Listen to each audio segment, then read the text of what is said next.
the meetings the way that we're supposed to conduct them, so that we don't get in trouble. So Sergio's very good about stepping in if we are doing something that we're not supposed to do. So we appreciate Sergio being here, and he's done a very good job for us. So with that, Representative Ortega, if you're ready, we can begin the meeting. I am. Thank you, Eduardo. I'd like to go ahead and call the meeting to order. And since this is our first meeting of the year, this January, I'd like to wish everybody a safe and a happy new year. I think we all are looking forward to being this year. As Eduardo just mentioned,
Thank you. Commissioner Ileana Holguín. Present. Okay. Representative Raimundo Lara. Okay. Mayor Oscar Leeser. Present, and good morning to everyone. Thank you. Mayor Manuel Leos. Present. Thank you. Representative Ceci Lizárraga. Present. Happy New Year, everyone. Thank you. Chuck McMahon. I'm present. Good morning. Great. Walter Miller. Good morning, present. Thank you. Representative Joe Moody. Present. Alderman Esteban Olivas. Right. Representative Claudia Ordaz Perez. Good morning, everyone. Present. Thank you. Norma Palacios. Good morning and Happy New Year to everyone present. Thank you. Mayor Javier Perea. Present. Thank you. Representative Henry Rivera. Present. Good morning. Great. Sam Rodriguez. Present. Thank you. Mayor Benjamin Romero. Present. Thank you. Present. Judge Ricardo Samaniego. Present, and welcome all the new members, and welcome Commissioner Holguin, for part of our county. Thank you. Thank you, Judge Samaniego. Thank you. Ellen Smythe. Present. Great. Tomas Trevino. Morning, everybody. Present. Eduardo. And Mayor Diana Trujillo. Present, and good morning, everyone. Thank you. So, Madam Chair, we do have quorum. Thank you. Do we have anybody signed up for public comment? Not at the moment. We have somebody signed up for later item. All right, thank you. Then we can move on to our agenda. And Eduardo, item number 1. Great. Item number 1 is discussion and action to approve the minutes of the December 11, 2020 El Paso MPO Transportation Policy Board meeting. Motion to approve, Rivera. Second. Is there a second? Second. All right, we have a motion by Rivera, and I couldn't actually hear who seconded, but Ricardo Samaniego. thank you, Judge. Any discussion? If not, then I'd like to go ahead and proceed and take a vote. I'm gonna do it the same way we've been doing it last year and ask instead, since this is virtual, if there is anyone that opposes the motion. Hearing none, it passes unanimously. We can now move on to item 2. Thank you. Item 2 is discussion and action to approve recommendations from the Executive Committee to amend Article 6, Officers of the MPO bylaws, to change the election month of the TPB chairperson and vice chairperson from the yearly July TPB meeting to the yearly January TPB meeting, or the first TPB meeting following the month of January. Motion to approve. Is there a Second. second? Second, Lizárraga. Thank you.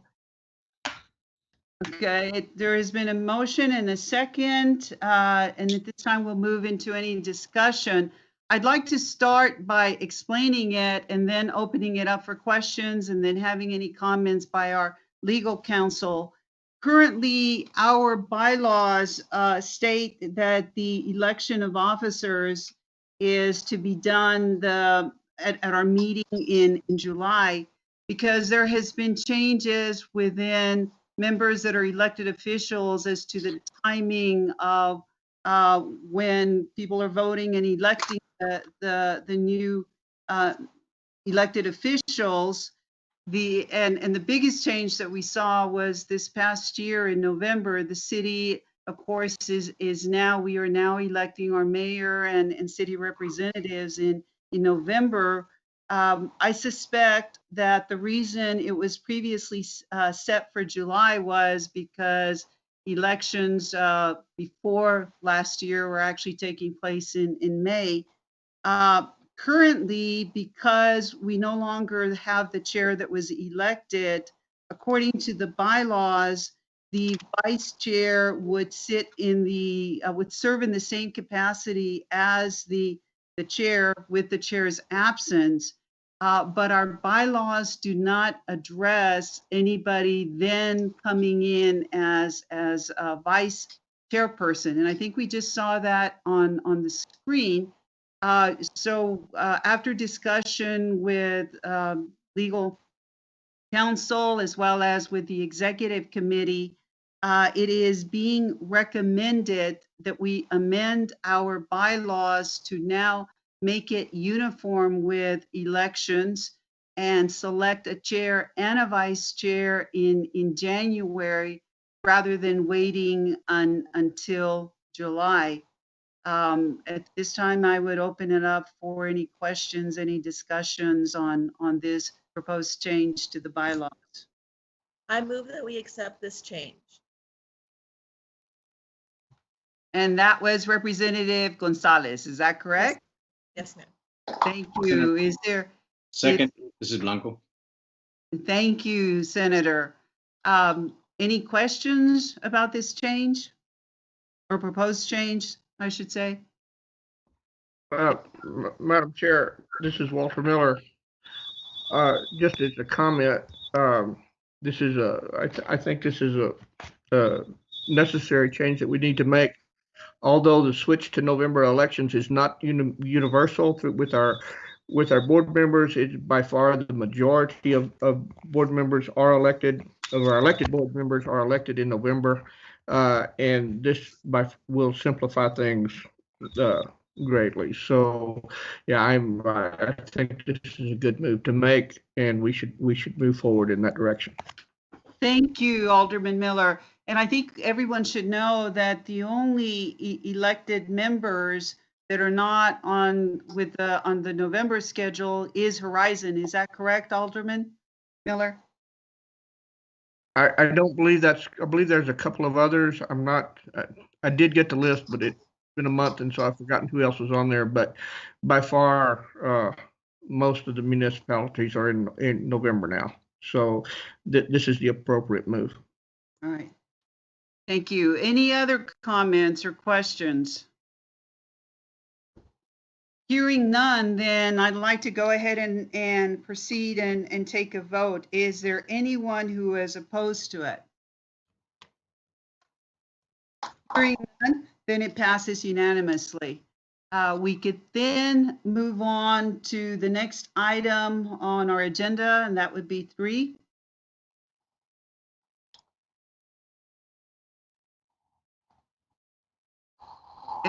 Do you want me to proceed? Item number Sorry, 3. I was muted. Item number 3 is discussion and action to nominate and elect a chairperson of the Transportation Policy Board. Madam Chair, this is Walter Miller.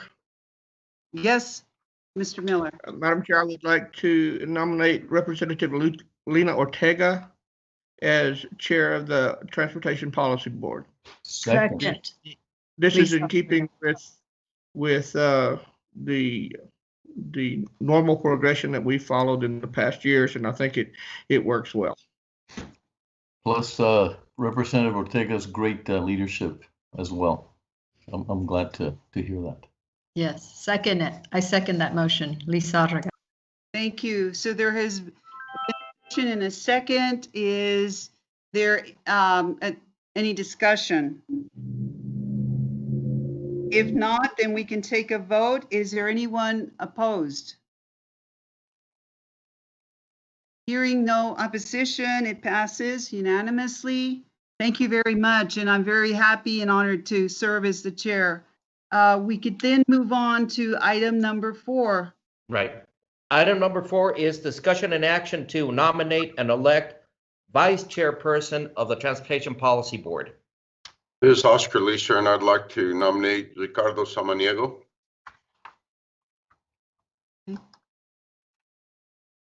Is there any,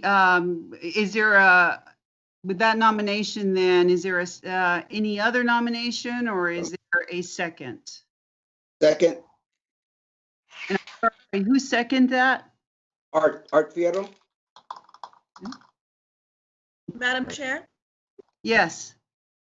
this is Representative Gonzalez. As much as I love county judge very much, I know traditionally we have an order of making sure the small cities also get represented, and to follow that model where we do small cities, counties, El Paso, and continuing that model, I would also like to nominate Alderman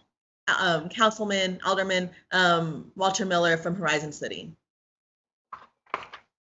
All right, and here I'm going to ask advice from legal counsel. When there's been 2 nominations, let's proceed if there's a second on Alderman Miller's nomination. Second. Second. This is Ricardo. Okay, Ricardo. Now, Judge, and going back to Sergio, since there's been 2 nominations, is it appropriate for me to ask if those individuals nominated accept and wish to proceed with a vote on it, or whether they want to withdraw their name? I think that's appropriate, Chair. It's appropriate to ask them if they're willing to accept the nomination. Okay. Well, I'll go first, and I thank Mayor Leeser, but I too, actually, I had in mind to nominate Alderman Miller, and so I do agree with Representative Gonzalez that it would be really fair to get some of the other areas involved, so I'll withdraw my name. And based on the protocol, I do remove my nomination then. Thank you. Thank you, Mayor.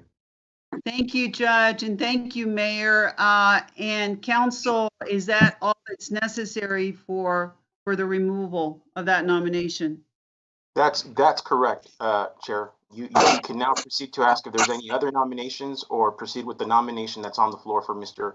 Alderman Miller. All right. Are there any other nominations at this time? Okay, hearing none, we will close the nomination. And is there any discussion? Then I'd like to proceed with taking the vote. Is there anyone opposed? Hearing none, then the motion to have Alderman Miller as vice chair passes unanimously. Congratulations, Alderman. And I'd like to now proceed with the next item on our agenda. Great. So that would be, okay, item 5. right. So item 5 is discussion and action to appoint members to the executive committee, Madam Chair. At this time, I would like to appoint Mayor Oscar Leeser. I'd like to appoint County Judge Ricardo Samaniego. I'd like Tomas Trevino, our local district engineer, Trent Doolittle, New Mexico local district engineer. And I'd like to also place our mass transit director, Ellen Smythe, on the executive committee. The executive committee also, the other members of it would be myself and our vice chair. And at this time, I would move to adopt the appointment of the executive committee. Is there a motion adopting it? So moved. Lizarraga. Miller, second. Thank you. Is there any discussion? Hearing no discussion, I'd like to proceed on taking a vote. Is there anyone opposed? Hearing no opposition, then the motion passes, and those are the members that will be sitting on the executive committee. I'd like to now move on to the next item. Great. The next item is discussion and action to approve recommendations from the Transportation Project Advisory Committee to item 6 is amend the Destino 2045 Metropolitan Transportation Plan, amended Destino 2045 MTP, Destino 2019-2023 Transportation Improvement Program TIP, and Destino 2021-2024 TIP 2A, amend the North Arrington project to add the engineering phase, category 3, local contribution, state funded, and reduce the surface transportation program, Metro Mobility, SEPMM funding to the project. B, amend the Rojas Drive widening project to add the engineering phase and category 3, local contribution to the project. C, program the PDN Trail McGoffin Shared Use Path 2023 using transportation alternatives set aside TASA and category 3, local contribution in fiscal year 2023. D, program the Playa Drain Shared Use Path Padilla to Zaragoza 2024 using TASA in category 3, local contribution in fiscal year 2024. E, program FTA section 5310 El Paso Urbanized Area Grant 2020 Project Amistad DBA Amistad Project for the purchase of ADA compliant vehicles and operational funding using FTA 5310 program funds in fiscal year 2021. And F, program FTA section 5310 El Paso Urbanized Area Grant 2021 Project Amistad DBA Amistad Project for the purchase of ADA compliant vehicles and operational funding using FTA 5310 program funds in fiscal year 2022. So on all of these items, Madam Chair, we have the TPAC Chair, Greg McNichol, to make a brief statement before we proceed. That's fine. All right. Good morning. My name is Greg McNichol. Just to introduce myself to the rest of the TPP board. I'm the chair of the Transportation Project Advisory Committee. You'll hear it called TPAC a lot. So in our case, item 6 is we've had a little bit of a busy month over in TPAC, taking care of, we've actually had 2 meetings, one on the 6th and one on the 15th, that address the items that we're presenting in front of you. They're primarily housekeeping components. The first one, A, is, like I said, acknowledging the engineering phase being added to that particular project. On items B, C, D, E, and F were items that were presented to y'all in December, and they were recommending that we add them to the program. And in this action we're doing today, we're actually doing that. That's formally adding them. Okay, so if they look familiar, they were familiar from the December meeting. Any questions?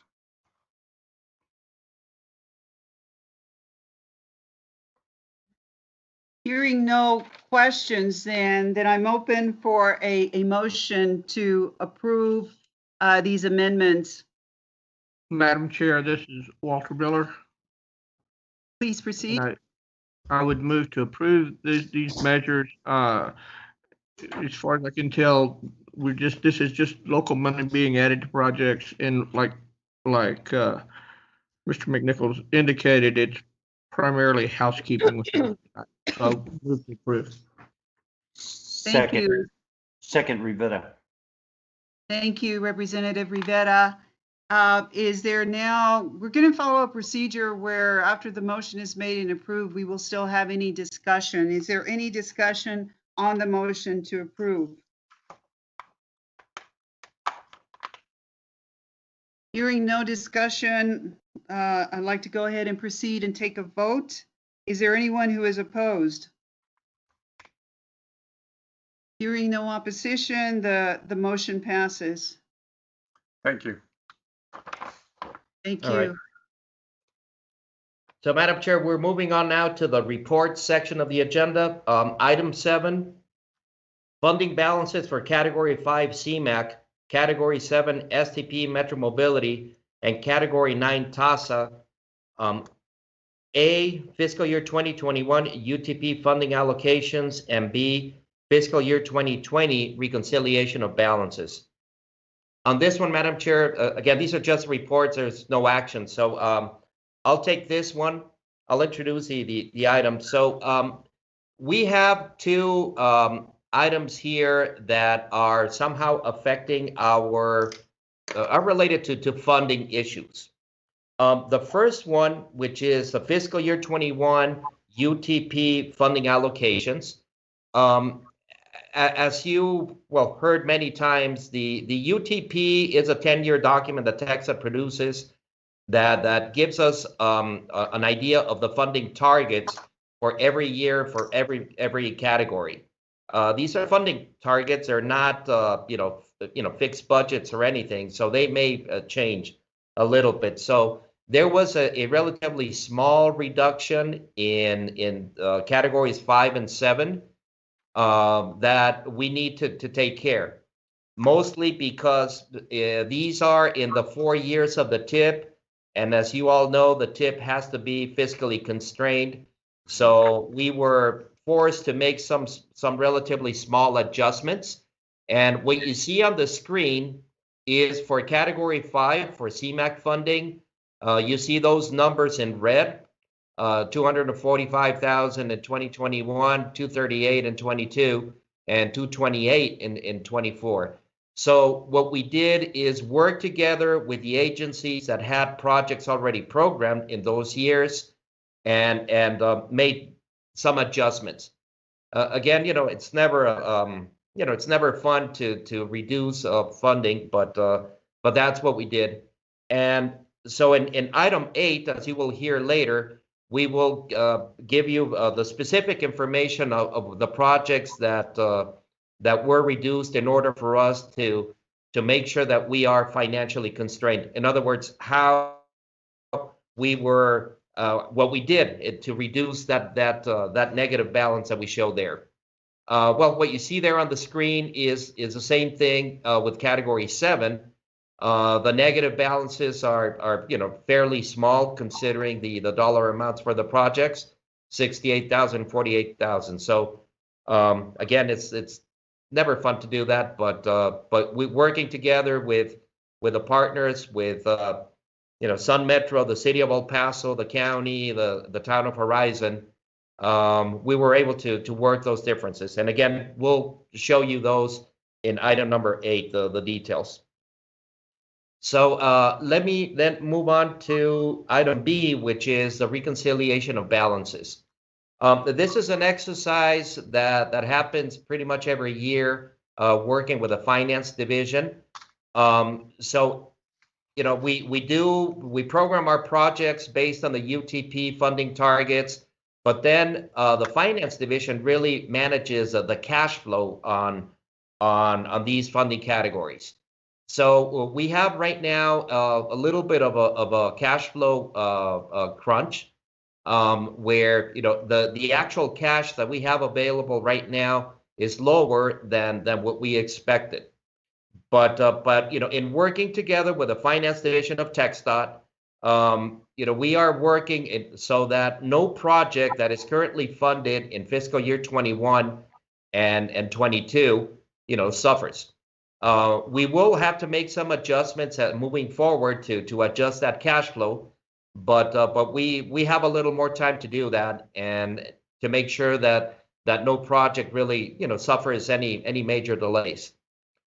So again, we haven't done any adjustments for that, but we just wanted to bring this up to you just for informational purposes, and so that and to let you know that of course we're going to be working with all the MPO stakeholders to adjust for that cash flow situation. So with that, I'm happy to answer any questions. I have a question, Eduardo. With the adjustment, is it going to affect, or how is it going to affect the projects that are being adjusted? Is it just going to take a little longer, or could you give us an idea on that? Right. So in working with finance, the projects that are currently scheduled for this fiscal year, for fiscal year 21, we're working with them so that they are not affected at all. Right. So all the projects in 21 will move forward as planned. Then when we start looking at projects in fiscal year 22, we have a little more time to see which are the projects that could use a little more time in terms of project development. Right. So we will find a way to make sure that the ones that are ready, continue moving forward. But at some point we will need to catch up with our cash flow, right? Which will mean that maybe projects in the outer years, and I'm referring to projects that are currently programmed in the RMS 2020. Again, we have a little more time to deal with that, but in the short term, the projects that are currently programmed to go will continue to go in fiscal year 21. And when you say we will catch up, the funding is not, in the long run, funding won't be reduced. We should somehow make up with the funding somewhere? Yeah, the thing is that, again, with cash flow, even though our allocations that are shown in the UTP are those are the allocations that we use for planning purposes, but then we also have our cash flow, right? Think of your your checking account and perhaps like a credit card, right? So right now it because of the way that federal funding is allocated, there is a lag or that results in not having all the cash that we thought that we had for programming. So we can continue programming, but we have to make sure that we have the federal dollars, because these are federal categories, to move forward with the projects. When we don't, then we work with TxDOT, with a finance division, with a letting management, to make sure that the projects that are already programmed, that they continue moving forward, right? But at some point, we do have to address that cash flow, which means, catching up. In other words, slow down the number of projects that we programmed so that we're able to catch up. Thank you. And we'll be, once we have more detailed information on how we're going to address that, we will present it to the policy board. But for now, we just wanted to bring it up as a report.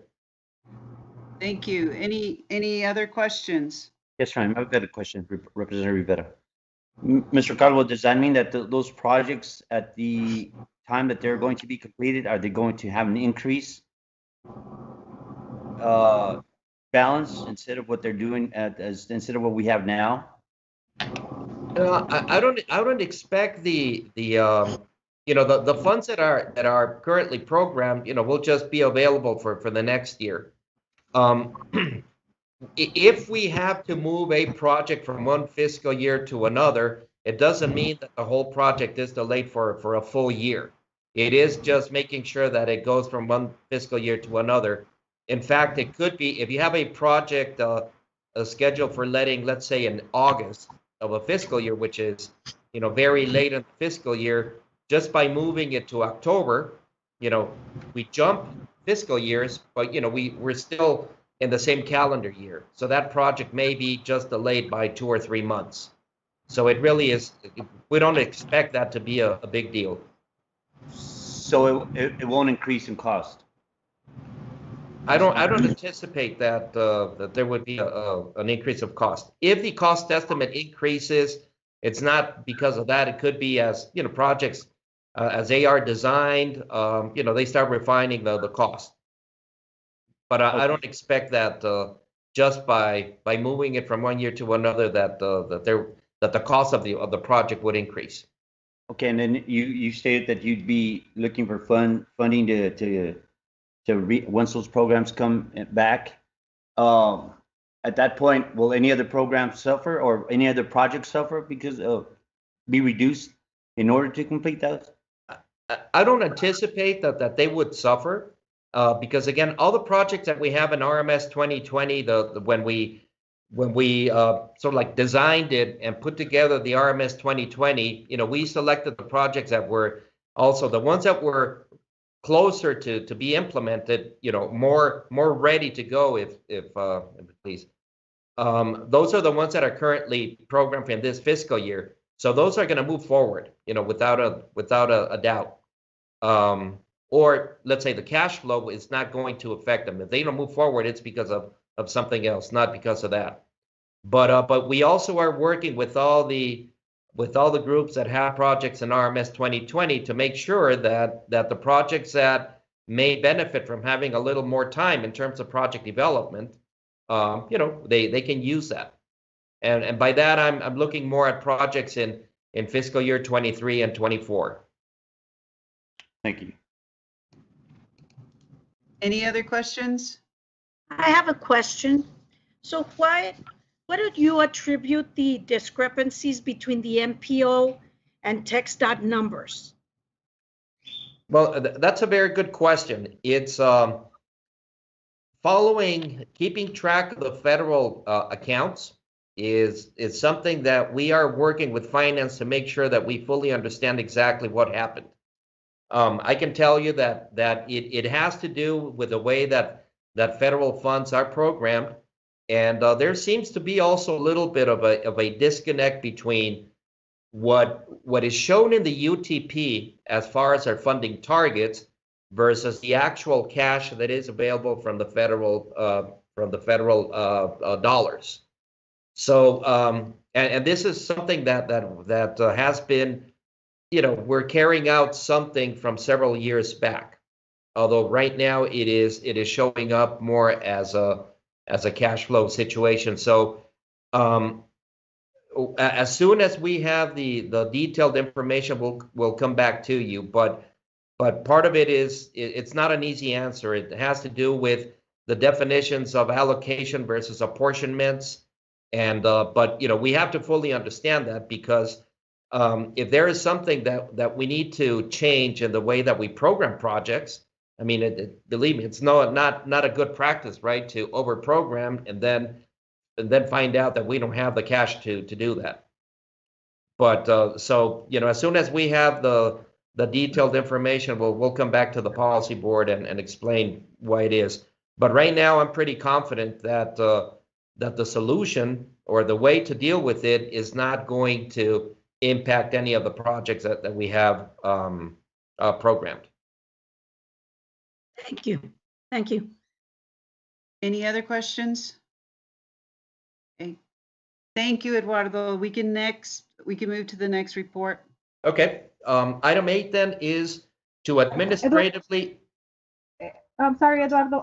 There's been a request to move item 10 before, so that the person that needs to present has the ability to do so, just in case we take long in the report. Great. Madam Chair, so if it's okay with you, can we move item 10 ahead? We can move it up. Sure, we can move it up. They're only reports, so council, I assume there's no problem doing that. That's right, Chair. You have the authority to move up the item. All right, let's move then to item 10 report. Great. Okay, so item 10 is the RMS 2050 travel demand model status report. So I think Salvador Gonzalez from MPO staff will start the item. Yes, thank you so much. Good morning, everybody. Salvador Gonzalez, El Paso MPO. We have with us Sean McAtee from our consultant, Cambridge Systematics. So I'll allow him to do the presentation, and I'll make a final set of remarks. Go ahead, Sean. Wonderful. Thank you, Salvador. And thank you to everyone here today for having me. And today I'd like to present a little bit more information on the travel demand model and the demographic data updates. And if you could move to the next slide, please. Just 3 topics. We'll talk a little bit about the demographic forecast that I believe this group has seen recently with some minor updates. Then we'll talk about how we've now calibrated and validated the model and update the group on next steps. So on the next slide, this will show you some information that you have seen before. And I just wanted to reassure the group that the regional control totals for the new RMS demographics have not changed since we last spoke. We've had quite a bit of review through TxDOT and their consultant, as well as a great deal of coordination with the Texas Demographic Center. The next slide will show a little bit more about that information by subregion. Again, this is a slide that this group has seen before. And on the population side, we looked at growth by subregion. We took in some comments and we had some very detailed review by TxDOT and their consultants. And we did not end up having the need to make any changes at the subregion level either, compared to the last time we presented to this group. The next slide will show you the employment growth by subregion. And this is an area where we did make a small change to the subregional totals. Specifically, we moved a small amount of employment from the Waco Tanks subarea just to the west to into the northeast central subarea. You'll see where that happens within the subarea in a few slides. If we move on to the next slide, this will show you a slide you've seen before, the 2017 data. The blue dots are population and the red dots are jobs. The next slide adds on some darker dots that show us where that growth is expected to occur. And when we looked at this, this group, MPO staff and others, had a little bit of a concern that there wasn't enough growth shown on the property just to the east of Fort Bliss, with the knowledge that there are plans specifically to develop that property. So we worked with MPO staff and MPO staff worked with Fort Bliss to better understand plans for that property. We made some assumptions about timing. We know that that development is a little bit further out, so we have that development starting later in the sequence. But to make sure that we accommodated the growth in that region, we moved some of the density from the Waco Tanks area into that parcel just east of Fort Bliss. If you'll move on to the next slide, I'll talk now a little bit about the travel demand model and what we do with all this socioeconomic data to produce our traffic and transit forecasts. One of the very important parts of this process is what we call model calibration and validation. In a nutshell, this is a process we use to make sure that the model can reasonably reproduce observed data from our base year of 2017. And we get that observed data from several sources. Our most important source really to capture travel behavior and just not numbers of cars is the household travel survey data, and that was conducted in 2010. These are typically conducted on a 10 to 15 year cycle. Of course, with COVID, the next household travel survey will have to be timed to make sure that the impacts of COVID have been understood and hopefully moving in a direction that we're comfortable with. Other sources are traffic count data, which was collected extensively in 2017, transit ridership data from 2017, and if we don't have other data sources, we also look to the American Community Survey. This is part of the data collection done by the US Census, and it's a sample for the years 2015 through 2019, 5-year sample. We move to the next slide. I can show you a little bit about how we use this, and I'll add one more type of data to the list for this slide, and this is called location-based services data, also known as cell phone or cell phone GPS data, where we're able to, through this project, purchase marketing data that has been collected by cell phone app providers and some marketing companies that is anonymized, aggregated, and provided to us to use it for the purpose of transportation planning. And we're able to compare the travel model and how many trips are happening to and from any particular area or zone in the model to what this location-based services or cell phone data tells us about how much activity is happening at any one zone. So earlier on in the process, we did notice when we ran this comparison, some areas where the model was predicting quite a bit more activity in 2017 than the LBS data showed, and others where the model was predicting quite a bit less activity than was shown by the LBS data. So we were able to investigate these areas. Sometimes that led to changes in our base year demographics that I presented a moment ago. And other times it led to us refining the special generators. For example, making sure we really understood what is happening and where at UTEP and within Fort Bliss, according to the LBS data. So as we ran the model with these changes, those red and green dots you see that are too high or too low compared to the dashed line moved closer and closer to that line, where if any dot that's right on that line tells us that the model and the LBS data match exactly. Of course, we would never want to or expect to have the model and LBS data match exactly.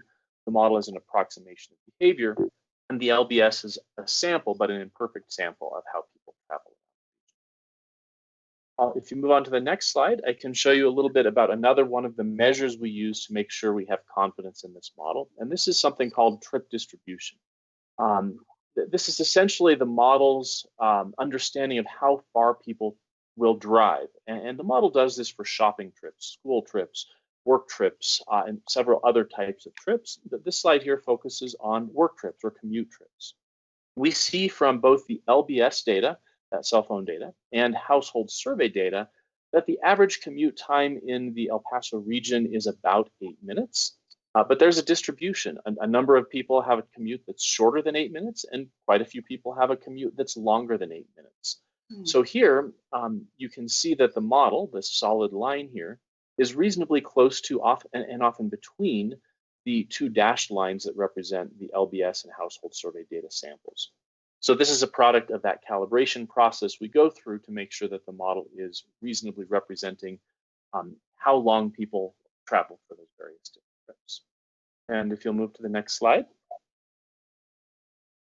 So I believe this is my last slide on model validation. This is sort of the end result, if you will, of all this work.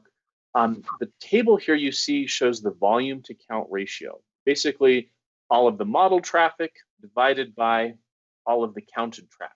And if the model were perfect, we'd have a bunch of zeros in that very first column. Again, we know the model is not perfect, but freeways are within less than 1%, expressways within just over 3%, as are principal arterials. Minor arterials a tiny bit low, but overall we're within less than 1% of the total activity that we are seeing according to traffic counts for 2017. That's an important measure because it tells us if we're getting the overall correct amount of traffic according to the observed data. I don't have slides that show this, but I'll also mention transit is also a very important part of this model, and we do go through a similar exercise to make sure that we're getting the right amount of transit activity as well. The next pair of columns shows the percent root mean square error. This is an imperfect measure, and it's a bit difficult to describe. It doesn't mean, for example, that if you have an RMSE of 20, that your model is plus or minus 20%. This measure tends to overemphasize small volumes and underemphasize the impact of larger volumes at times. But there are some targets that are shown to the right, and we strive to get close to these targets. We're not always able to, and we don't want to resort to bad practices that would force the model to meet these targets.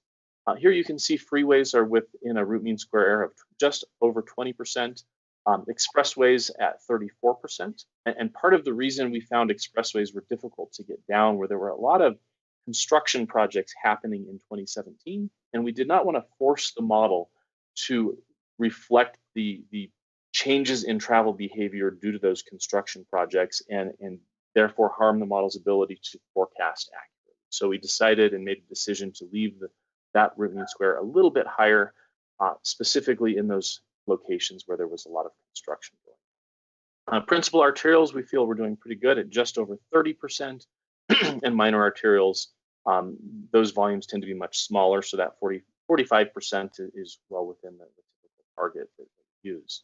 Overall, we'd like to see the model as a whole less than 40%, and we're pleased to report we did get that down to just about 37%. I know this is a lot of numbers, so thanks for bearing with me, but this is important. It helps us convey the work we've done to make sure the model will be a good tool. On the right side of this slide, this is a chart similar to one that that we saw a moment ago. If the model were perfect, every dot would be right on that dashed line. We know that the model is perfect. We also know counts vary from day to day. The majority of those points are right on that dashed line. And any of those points that appear to be outliers, we've spent a fair amount of time investigating those, making sure we understand what's causing them to be outliers. Some are construction, some are very localized details, differences in the model and the observed data. But on the whole, we verified that we didn't see fundamental corridor or region-wide problems, and that chart helped us verify. If you'll move on to the next slide. We'll talk just a little bit about next steps. So we've begun running some sensitivity tests, running for 2050, testing to make sure that the model reacts appropriately when we make changes to the different inputs to the travel model. We have submitted the model to TxDOT and their consultants to review the model and its validation. They've been very thorough in their review, so we're looking forward to some good input from them. We expect that there may be some minor adjustments to the validation depending on the comments that they have. And then finally, we will be working with NPO staff to start conducting forecast year and alternatives analysis models. And I believe that is the presentation I had for today. I'd be happy to entertain any questions. And Questions? If there are no questions, I believe there is someone that signed up for public comment, and we can proceed with that. Yes, ma'am. Mr. Scott White. Good morning, everyone. I hope you can hear me. We Yes, can, sir. thank you. Thank you. Congratulations, Representative Ortega. I'd like to welcome all the new members to the Transportation Policy Board, and Happy New Year to everyone. Thank you. I am Scott White with the El Paso Bicycle Pedestrian Coalition, and while these modeling is wonderful and we need accuracy, one of the things we need to remember with this modeling is it reflects current systems. And that current system leads us to design systems based on the same model and the same approach. Is this the model that is right for the El Paso region? We look at the maps and it shows lots and lots of sprawl. And sprawl, as we all know, is expensive. It means lots of new infrastructure. It means lots of new utilities, lots of new buildings. lots of new accommodations, lots of new spaces. It means we are not taking advantage of the existing infrastructure, and it means we're spending lots of money on new roads, whereas we may not be appropriately budgeting to maintain the roadways we do have. And it certainly means we're investing much more, if we continue to follow the same model, in transportation system that is heavily skewed in favor of travel by cars. Yes, the model that this team is working on, and I appreciate them for pointing out that they are including transit, but do we need a system that replicates what we already have? Because we know that congestion will come based on this kind of modeling. Or do we want to look at a system that's going to be focused on how we can make a more sustainable future and a more sustainable transportation system that focuses on shifting transportation modes so that we encourage more transit, more walking, more cycling, and build those elements into our models? We have opportunities right now with this process to look at other options. But if we continue focusing on these modes and the existing systems, we're not going to be able to do that. We can engage in what's known as scenario planning and look at truly all the options. What if we focus on installing a better transit system, a more robust transit system that can get everyone from one side of this region to the other quickly and efficiently? What if we look at developing neighborhoods that are more walkable, designed on a human scale and not as sprawl? What if we do all these things? This is the time to do that when we're Mr. looking White, at I travel believe your forecast modeling. 3 minutes are up, sir. I thank you for your time. And thank you for your consideration. And again, Happy New Year to everyone. Have a good day. Thank you, Mr. White. We can now go back to item 8 under reports. Yes, this is Salvador Gonzalez. Again, just a final remark on this report, the TDM. We've then finished 2 major tasks, the demographics task, and now the validation of the TDM task, which is we are only waiting the review from TxDOT. And Madam Chair, if I could also step in before leaving this item, I did want to make a comment and have Sean or Salvador address the fact that this travel demand model that we're developing right now really follows the state of the practice. We're incorporating every improvement and adjustment that the industry is using, right? And to the comment that we just heard, this model is improving our ability to incorporate and analyze transit service along with other modes of transportation as well. So just wanted to, I don't know if Sean, you can speak, or Salvador, you can speak a little bit about the improvements that this model has, maybe compared to the one that the old the Destino model. Yes, I'd be happy to elaborate briefly on that, Eduardo. So a couple things that we have done this round of model development is we've improved the model's ability to handle transit, to handle high quality or premium transit such as BRT, and also to accommodate tests where we're looking at transit-oriented development around BRT service. So for example, if you have transit-oriented development with lots of density in walking distance to high quality transit, this model has improved sensitivity to that based on work that's been done nationally to understand how transit can work, how far people are willing to walk to transit, and so on. With respect to non-motorized, we've also built into this version a better way to understand the non-motorized infrastructure, where we have good walk facilities and good bike facilities, where we have maybe prohibitions or not so good bike facilities. So we are definitely attuned to the multimodal nature of the planning process. And this tool is designed to help planners better understand how not just highway improvements, but also transit improvement, changes to socioeconomic data or demographics, and non-motorized improvements can help. And also to add to what Sean just said, we, as part of the next steps, which is to run forecast years, we are planning to run different scenarios, including the impact of other modes, and for example, HOV or tollways or new transit routes, or even new BRT routes. So the model, the TDM has that capability, and the MPO has, of course, that as part of its plan, schedule, and tasks to go through those scenarios. Thank you, Salvador and Sean. Turn it back to you, Madam Chair. I don't know if you want to open it for more questions on item 10 or move forward.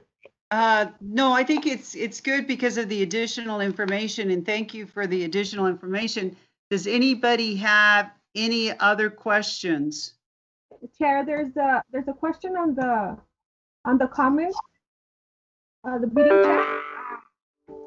I guess I'll go ahead and read it. It's asking from Mr. Bob Stork.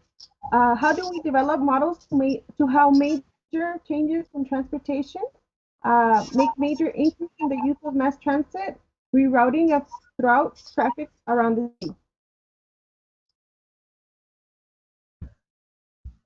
And I'm sorry, Marisol, I wasn't able to hear well Well, let me take a stab at that, Salvador. It's the question is, how do we develop models to how major changes in transportation? So again, the models are tools that we use and we can use to develop different scenarios to analyze the impacts of major changes. For example, and we do that all the time. Do a lot of what if scenarios. What if we build this? What happens? How do the travel patterns change in the region? What happens to congestion, to travel times, and all that? And we do have the ability also to look at different models, right? The increases in the use of mass transit. That is exactly what Salvador was describing earlier. The fact that this model is sensitive to that. So, we can run a scenario to say, well, what if we improve transit services by increasing frequencies, right? In other words, reducing headways on a certain route from 30 minutes to 10 minutes. What happens? So we do have the ability to do that. I don't see any other questions, Marisol, on the chat. So I think we're ready, Madam Chair, to move forward. All right, then let's go ahead and proceed with item 8 under reports. Great. So item 8 is administratively amend the Destino 2045 Metropolitan Transportation Plan NPT, amended Destino 2045 MTP, Destino 2019-2023 Transportation Improvement Program TIP, and Destino 2021-2024 TIP to A, reduce a Category 5 Congestion Mitigation Air Quality CMAQ funding for the County Transit Year 1 project in fiscal year 2021. B, reduce the Category 5 CMAQ funding for the Traffic Management Center Upgrade Phase 1 in fiscal year 2022. C, reduce a Cat 5 CMAQ funding for the Traffic Management Center Upgrade Phase 2 in fiscal year 2023. D, increase a Cat 5 CMAQ funding for the County Transit Year 3 project in fiscal year 2023. E, reduce a Cat 5 CMAQ funding for the Traffic Management Center Upgrade Phase in fiscal year 2024. F, reduce a Category 7 STPMN funding for the John Hayes Darrington/Berryville Construction Phase 1 in fiscal year 2022. G, reduce a Category 7 STPMM funding for the Sean Haggerty Drive Extension in fiscal year 2023. H, increase the Category 9 Transportation Alternative Set Aside TASA funding for the Playa Drain Shared Use Path, Whittier to Elvin, 2021 in fiscal year 2021. And I, change control number for Rio Grande Trail Phase 2 in fiscal year 2022. Madam Chair, if all of these A through I are administrative amendments that we make to the TIP. These are not formal amendments that need a Transportation Policy Board action, but as administrative amendments, we can make those directly, and it's a lot easier to do. However, we always try to bring them here to the Policy Board for awareness, transparency, and for the public to understand, what we're doing. Let me say that items A through H are related to what we discussed in item 7A. These are the actual changes that we made in order to bring our TIP into fiscal constraint.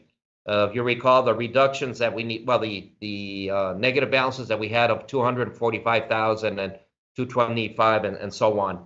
So these are the actual changes. So before we open it for discussion, I really would like to thank all the agencies that participated in this. Again, Sun Metro, the City of El Paso, the County of El Paso, Horizon City, and because again, it's never fun to make these adjustments, even though they're not huge in terms of dollar amounts. But working together, we came to these with this agreement to bring our TIP into fiscal constraint.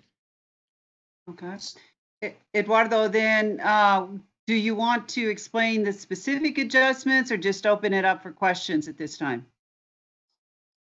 Unless anybody has any questions, I think A through H are pretty straightforward.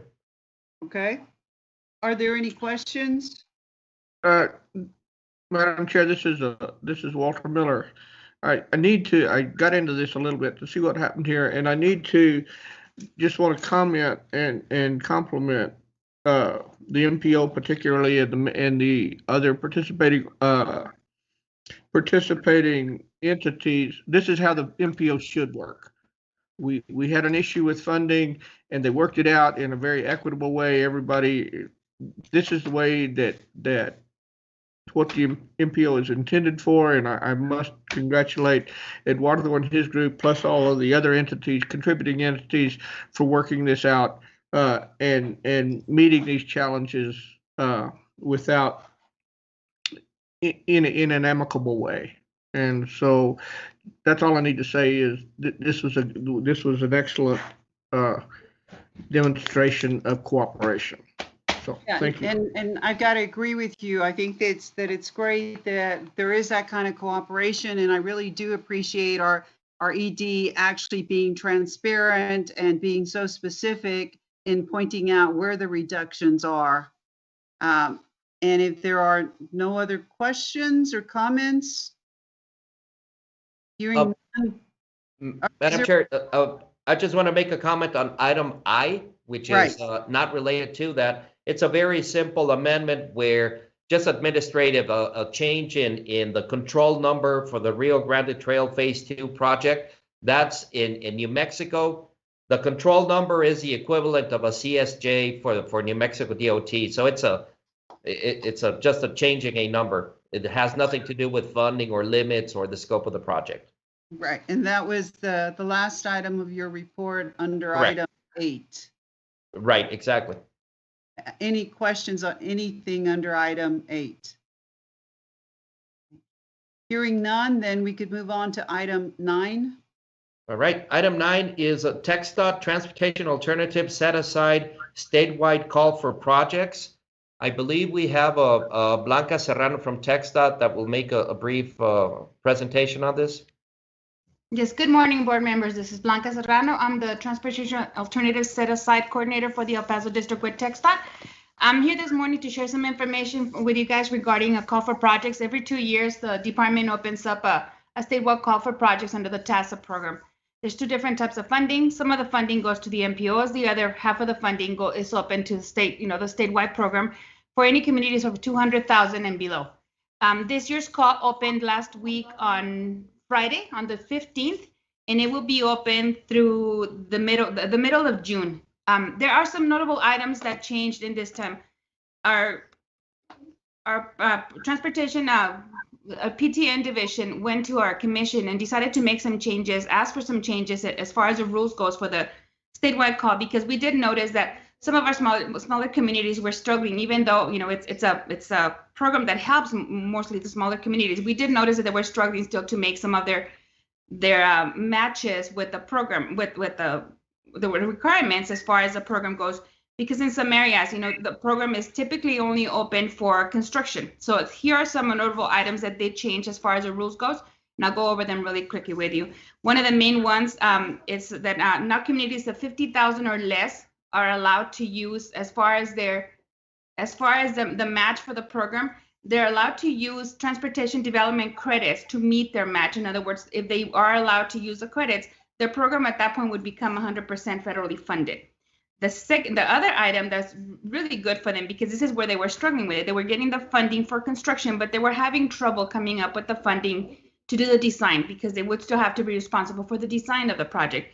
They were also allowing communities of 50,000 or less to apply for engineering, and so the project they've selected would be allowed to have funding for engineering and construction also. Another item that changed also, we did remove, this is an item that's not very popular, but it still had to be done because of the communities that were 50,000 or less, because they are allowed to do engineering. We removed the in-kind contribution portion. A lot of communities were using the engineering that we're expending on consultants to account for their contribution, and as an in-kind contribution. That is no longer being allowed. But what we do still have under the program is for any of the communities, 200,000 and below, because it is the statewide call, they are still allowed to use an EDC. If they are within an economically disadvantaged county, they're allowed to take whatever discount we have at that point. The other item that did change this time around, we did schedule some limits. The program has been very popular over the last few years that it's been out there. We received hundreds and hundreds of nominations on the program. So as a result, it makes it very difficult to dwindle down the nominations to a small amount, and so many communities stay out. So what they did reduce the number of nominations any entity is allowed. We are only allowed 3 applications for any sponsoring entity. It's going to reduce our chances a little bit, but at least, it'll give us a chance to, instead of nominating smaller projects, we're going to have to go in there and nominate projects that are a little bigger in size. We can still get some, really good money as far as the projects goes. If you can go to the next one. Next, I'm going to go ahead and share some important dates with you. Like I said, the call for projects opened last week on the 15th of January. We go through a 2-step process. We do a preliminary application and then a detailed application for the program. The call opened on the 15th. We will be holding virtual workshops.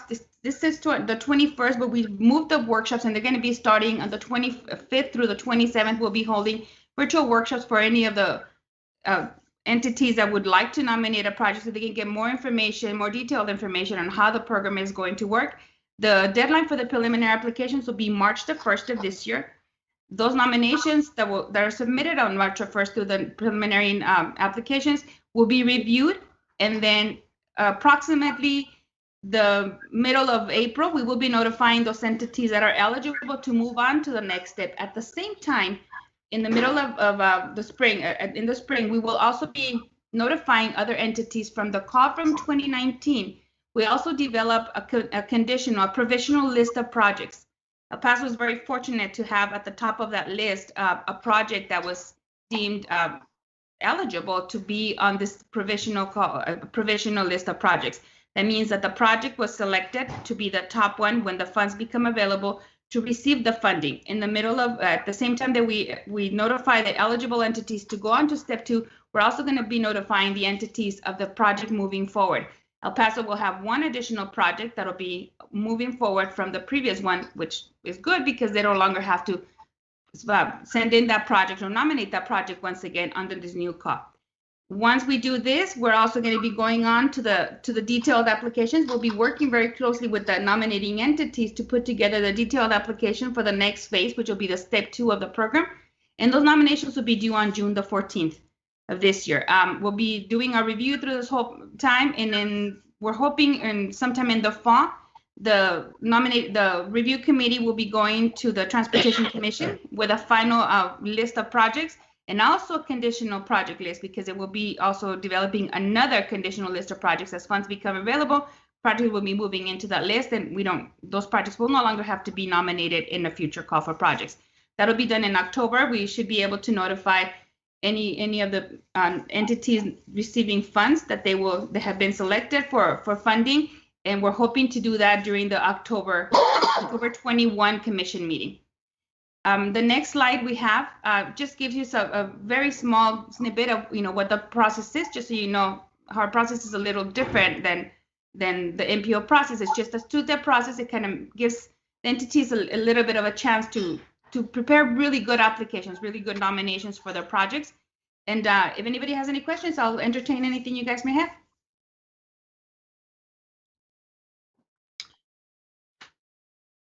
I don't hear anybody has any questions. Anything else anybody wants to add to this report? Eduardo? No, I mean, just thank TxDOT, and any questions that you may have about this call for projects. I mean, you can contact us. We'll be happy to relay the questions to TxDOT, or contact Blanca directly. I know that Blanca is very approachable, and she loves to take care of this TASA program. Well, I do have one question. What type of projects do you think are actually going to be given serious consideration? Just an example. The projects that are typically included in this call are bicycle and pedestrian facilities, shared use paths. What used to be the typical Safe Routes to School program. Years before, we used to have a Safe Routes to School program and an enhancement program. What the previous two transportation bills did, took those programs together and put them under the Transportation Alternatives Set Aside program. So any Safe Routes to School program, any sidewalks project, any ADA ramps project, any shared use path projects, all of those projects are eligible under this program. All right, thank you. Then let's go ahead and thank you for your presentation, Blanca. Thank you all. We can now jump to item 11. All right, item 11 is the Regional Mobility Strategy RMS 2020 Project Development Status Report.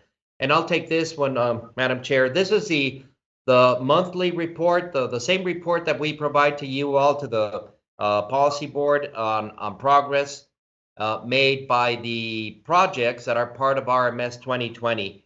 Again, as always, it's part of your package. You can review it and take a look at it. In general terms, projects are moving forward well. Of course, we are very closely tracking the ones that are scheduled for letting in fiscal year 21, and to make sure that they make that letting. As far as the project development activities, so I don't have a lot more other to. Happy to answer any questions you may have regarding the RMS 2020 projects. I don't hear any questions, so we can now move to the last item, the Executive Director Report. Great. So item 12, Executive Director Report, A, Federal Infrastructure Bill, and B, Board of Transportation Master Plan.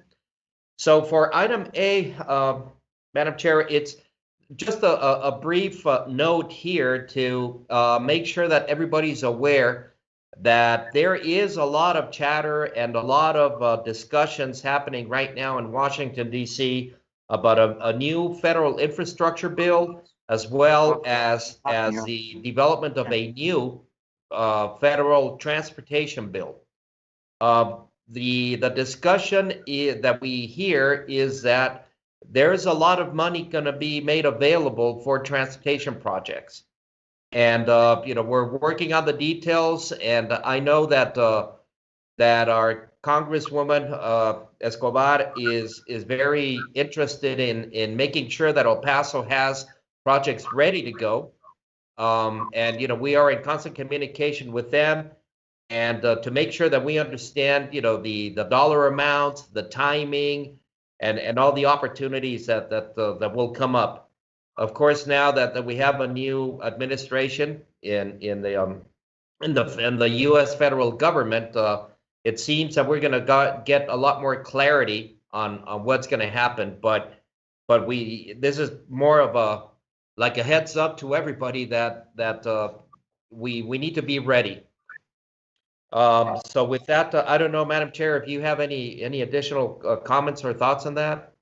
No, other than what I have heard, it pretty much dittos what you've said. It's supposed to be a pretty long bill, and there is work being done with our Congresswoman's office, and we're going to get more detail and a good summary with regard to what the bill contains, and that way to be prepared to actually act on it. And it's supposed to be a substantial amount of monies that we're looking at. So El Paso plans on being ready to have projects that we're going to be seeking funding for. Thank you for that report, Eduardo. Right, and just to add that the at least what I've seen, the very preliminary drafts on the new federal transportation bill, it's increasing money for multimodal. There's a big emphasis, a big push for multimodal transportation. It's not just highways. So we've got to be ready also with good transit projects and active transportation projects, hike and bike trails and pedestrian facilities and all that. So again, it's not just the big money on highways. It truly looks like a good multimodal bill. So we will be providing more information on this at future meetings. Exactly. All right, let me move on then to the Border Transportation Master Plan. Well, I've made several presentations here about the progress of the Border Master Plan. The draft final report has been completed. It is going as we speak through public comment, and I would encourage you also to take a good look at it. But many of us have been participating for almost 2 years on this Border Master Plan, and the document itself is very good in the sense that it does a great job in emphasizing the importance of the border, and we need to use this plan also as a tool to go out and seek funding, dedicated funding for the border region, something that either replaces or even improves on the old CBI program, the Coordinated Border Infrastructure Program, that disappeared. And so again, use this as a real opportunity to make awareness of the border. At the same time, yes, we are one border, but at the same time, we do compete with the other border regions. And so we also have to make sure that El Paso's voice is heard, that we continue participating in every statewide and even nationwide events and opportunities that we have to make sure that they hear from El Paso and that we speak with our and have a consistent message. So one of the things that I do want to do is we have invited and we're working with the TxDOT, the TPMP section that developed the Border Master Plan. But I'm also wanting to invite Secretary of State Ruth Hughes as Secretary of State for the state of Texas. She's a chair of the Border Trade Advisory Committee, BTAC, and BTAC was really like the steering committee that led the development of the Border Master Plan.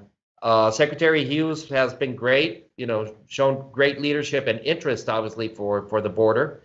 And so I'm in conversations with her office to see if she can present and attend our February policy board meeting and have a TxDOT staff provide a briefing on the Border Master Plan. And so it's not a done deal, but I'll let you know if it does happen, of course. And I just want to echo what you said with regard to competition amongst the border communities. I don't recall the exact number with regard to the projects that are contained for the various border communities on this master plan report. But Eduardo, do you remember? I mean, we're talking quite a bit of money that's being that will be requested, is being requested from various border communities as well. Right. Right now, for each of the 3 border communities, and the 3 are pretty much the El Paso region is one, the Laredo region is the second, and then the Rio Grande Valley is the third region. The way that they organize and try to quantify the need right now is results in about close to $40 billion in need. Right, that includes funded projects and unfunded projects. But of course, out of the 40 billion, the vast majority is unfunded. And the needs identified are pretty much split between the 3 regions. The ballpark of 12-13 billion dollars for each of the 3 regions. And but again, the plan, the next phase or the next stage of the plan is really for work with Texas to really do a better job in prioritizing projects so that, the top priority projects for each region are the ones that are put to the forefront, and we go out and request funding for those. Many of the projects in all 3 regions are very big dollar amounts, multimodal projects. So, we have to make, we've got to make sure that our projects are included in those lists. And that's what I'm referring to with having, being in competition with the other regions. Because as you all know, and, we've said it several times here at the TPB meetings, at the state level, there's the natural interest in the I-35 corridor that starts obviously with Laredo. It's obviously a very important corridor. A huge percentage of the population of the state lives within a few miles of the I-35 corridor, but that doesn't mean that that we're not important. I mean, I-10, we've made the argument that I-10 is equally or even more important than I-35 in terms of moving goods. It's one of the most important freight corridors nationwide, and again, the fact that we're far away from the center of gravity of the state of Texas, that makes it more necessary for us to continue showing up and consistently, talking and presenting, making a case for El Paso. Correct, and that's why it's so important for us to be very public in our support and being advocates for this community in front of the commission. When it comes to the projects that for this region, because there is going to be a lot of competition. Right. Any questions on the reports that have been presented? Anything else, Eduardo? Yeah, Madam Chair, just one final thought. I wanted to take this opportunity also to introduce Harrison Plord. Harrison is our new assistant director for the MPO. And again, I'm going to put him on the spot. And Harrison, I don't know if you have your camera on, but just wanted to let everybody know that, Harrison joined us. I think you're finishing your 2nd week, and you're going to be seeing a lot of him and participating in all of our meetings. So we're very happy to have him on board and anxious for him to get up to speed, because there's a lot of work that needs to get done. So, Harrison, are you there? Yes. Can you all hear me? Yes, we can. Good morning, board members, everyone else on the call. As Eduardo said, this is my 2nd week with MPO. Previous to this, I spent over 8 years with the City of El Paso in the planning department, working there on long-range planning projects. So I'm kind of moving from looking at long-range planning in one way to looking at it in a transportation sense. So my professional and educational background is in urban planning. And so I have some familiarity with the transportation realm, but I'm definitely going to be learning a lot and working right now on, as Eduardo said, getting up to speed with everything that the MPO is doing, has been doing. So I'm very happy to be with the MPO now, and looking forward to working with the board and all of the entities that MPO works with. Thank you, Harrison. So with that, Madam Chair, that's all I have as far as the Executive Director report, and we don't have any more items other than number 13. Yeah, other than adjournment and announcing that our next scheduled meeting is 9 o'clock on February the 19th. And earlier, Eduardo had said that I assume there is going to be some more continuing type of education to help those that haven't fulfilled the necessary hours. And most importantly, for our new board members. So Eduardo will be letting us know later on if that is definitely scheduled. Is that right? Yes. Okay, that's it. We're ready to adjourn. Great debut, Madam Chair. Thank you. Thank you. Thank you. We need a motion and Motion to adjourn. Second. Second. All right, we have a motion and a second. We are adjourned. I said, do we have to take a vote on adjournment? Technically, yes. Oh, we do. All right. Okay. So then we are going to proceed with a vote. Anybody in opposition to adjourning? Hearing none, motion is approved and we are adjourned. Thank you. Thank you. Thank you, everybody. Bye.